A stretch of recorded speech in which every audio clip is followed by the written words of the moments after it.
Ada. Sebab naluri manusia adalah untuk makan dan membiak ya. Jadi yang ini memang tidak boleh dilawan, nafsu dan juga naluri manusia adalah begitu. Jadi jika kita melihat dua sifat ini, kalau kita boleh buat bariatrik, dia bukannya satu solusi yang 100%. Kalau dibilang okey saya buat rawatan ini 100% akan kurus dan kekal kurus, maka doktor itu bukan doktor ya, mungkin dia perawat tradisional. Kalau doktornya doktor yang betul, dia bilang saya boleh bantu awak kurus dengan banyak, tapi ada usaha di atas pasien untuk kurus sendiri. So mereka yang rasa yang selepas mereka sudah kurus dan mereka tidak menjaga pola pemakanan, mereka tidak menjaga pola olahraga, mereka kembali kepada hidup mereka sebelum mereka buat bariatrik, maka mereka akan gagal dalam bariatrik sebenarnya. Dan selepas mereka gagal, ada option untuk mereka buat operation kali kedua. Tapi bila buat operation kali kedua, maka operationnya menjadi lebih susah.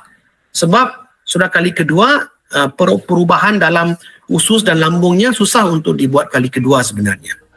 Oke, Dok, kasih sedikit pandangan Dok ketika bariatrik ini dilakukan siapapun itu, apakah ini jalan pintas ketika seseorang untuk bisa kembali langsing? Langsing itu bonus ya Dok ya, tapi untuk menjaga pola makan itu penting gitu.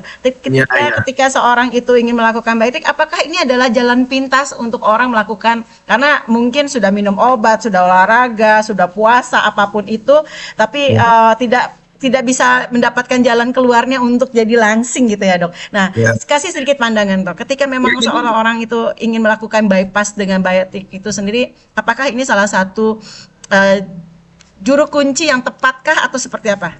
Ya, jadi ramai orang mengambil istilahnya jalan pintas ya, bermaksud mereka berasa bahawa pasien yang buat bariatrik ni, pasien yang gagal untuk jaga diet dengan olahraga. Benar? Mereka rasa pasien ni bisa jaga olahraga dan diet dan bisa kurus ya.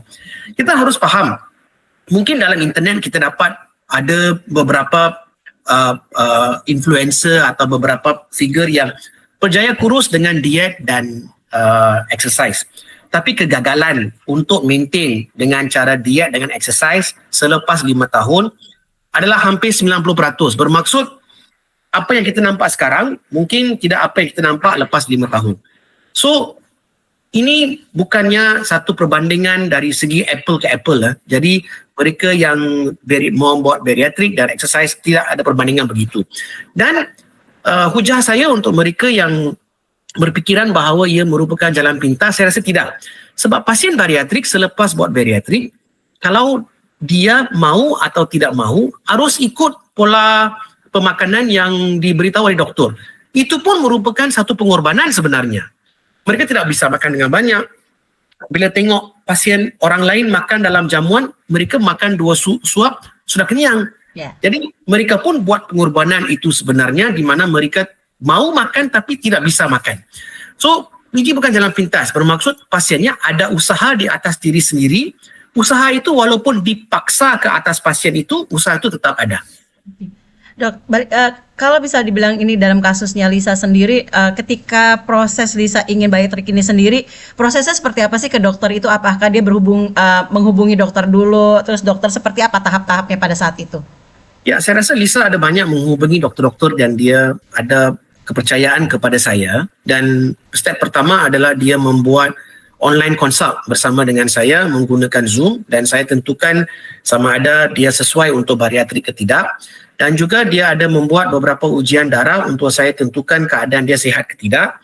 Dan dia juga membuat persiapan diri sendiri, iaitu berlatih untuk mengubah pola pemakanannya sedikit dan juga buat sedikit latihan exercise pernafasan dan juga olahraga sedikit sebelum beliau jumpa saya. Jadi persiapan awalannya ada ini, tapi ada sekumpulan pasien yang perlu persiapan lebih. Contohnya mereka yang mempunyai masalah OSA dan perdongkoran bila mereka tidur ya, snoring ya. Dan juga mereka mempunyai masalah obstructive sleep apnea, di mana mereka di hari siang mereka rasa sangat penat dan mau tidur. Dan pasien ini mungkin memerlukan persiapan yang lebih di mana mereka memerlukan satu mesin untuk membantu mereka bernafas dan membesarkan paru-paru supaya mudah kita buat pembedahan nanti. Tapi lazimnya semua persiapan ini tidak susah. Dia mudah dijalankan dan boleh dibuat di rumah masing-masing sebelum berjumpa dengan saya untuk operasi. Oke, dan kondisinya saat ini sudah membaik ya dok ketika proses kemarin dilakukan operasi. Kalau boleh tahu nih, kisaran untuk orang melakukan bypass bariatrik ini sendiri itu harganya itu berapa sih dok? Karena kan Ya. ini di luar ya dok, beda mungkin di Jakarta gitu. Iya, sekarang mata uang Indonesia jatuh banyak ya.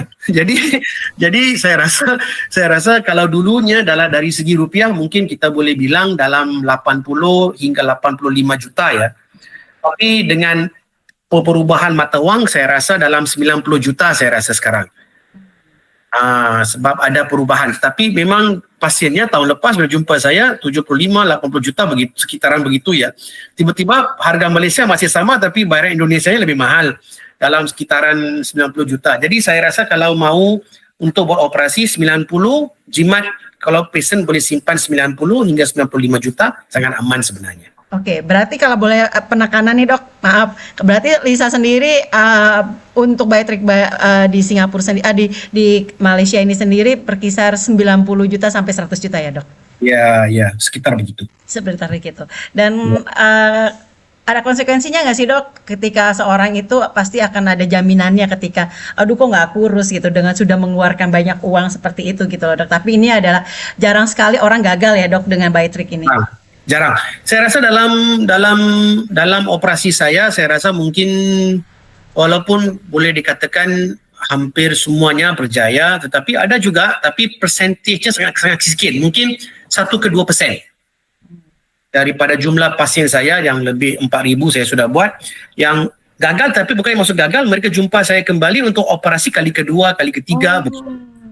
Dan itu bisa dilakukan ya dok, 2-3 kali ya? Tidak ada masalah. Dok, kalau bicara tentang usus itu sendiri, bariatrik itu sendiri, itu akan bisa kembali lagi nggak sih dok? Ketika misal tadi kan banyak juga yang gagal, akhirnya kembali lagi untuk bisa bariatrik lagi. Itu banyak? Banyak. Sekarang kita nampak sebab bariatrik ini bukan bidang yang baru ya, dia sudah hampir 25 tahun sekarang. Jadi mungkin pada awalannya bila mereka buat pemotongan, mereka dokter-dokter tidak pandai lagi ya tentang pemotongan yang optimal. Jadi pasien-pasien yang dipotong 10 tahun, 15 tahun dulu, sekarang mereka mungkin perlu buat operasi kali kedua. Oke.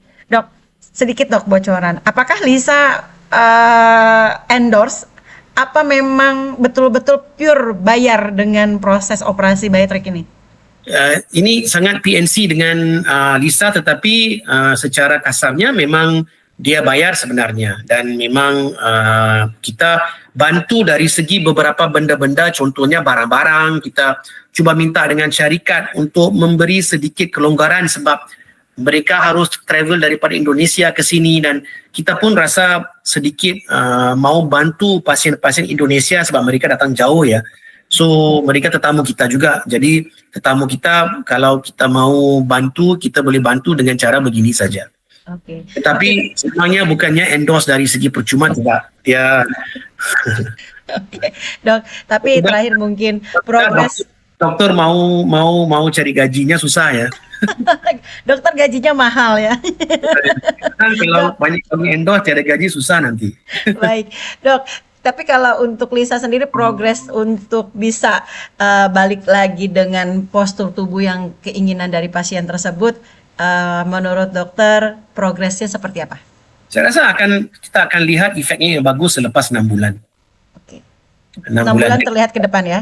Jadi kalau kita terus dalam 1 bulan, 2 bulan mungkin efeknya kita tidak boleh lihat dengan begitu bagus, tapi 6 bulan ke depan saya yakin kita akan nampak Lisa yang baru. Oke, baik. Tapi dokter tuh juga masih memberikan penjelasan nggak? Maksudnya pemahaman kepada Lisa ketika nanti melakukan proses ini untuk kan katanya ada salah satu juga artis selebriti di Indonesia yaitu Melly Goeslaw yang juga melakukan bariatrik seperti ini dan berhasil gitu, kurus gitu. Dan dengan memberikan pemahaman itu kalau makan tuh 2 suap saja sudah kenyang. Terus kalau untuk makan buah 1 apel harus pelan-pelan. Betulkah seperti itu, Dok? Ya, sama begitu saja. Sama begitu. Kita akan bilang ikut kemampuan bariatrik itu. Jangan paksa.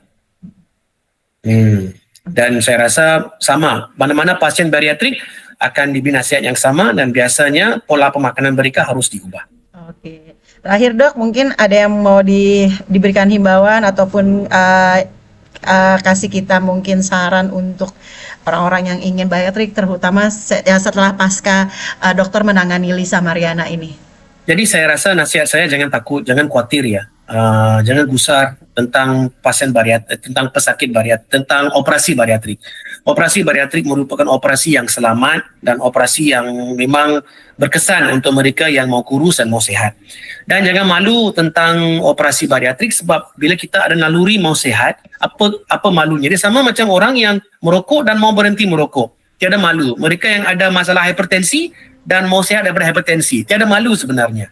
So, dan saya juga sarankan kalau mereka mau buat, pertimbangkan untuk buat dengan saya di Malaysia, dan saya pun memang kita pun rasa bahawa pasien Indonesia ramai yang mempunyai berat badan yang berbeza dan juga penyakit yang berbeza, dan oleh kerana itu satu solusi itu tidak sama untuk semua pasien. So, saya rasa oleh kerana itu elok untuk berkonsultasi sama doktor yang benar-benar pakar dalam bidang bariatrik supaya mereka tidak belanja wang yang banyak dan juga usaha yang banyak tapi tidak mendapat hasil yang mereka inginkan. Baik, terima kasih dokter. Salam sehat semuanya. Terima kasih atas waktunya. Jauh berjumpa ya Indonesia KL. Ya. Terima kasih Dokter Gofur. Selamat siang.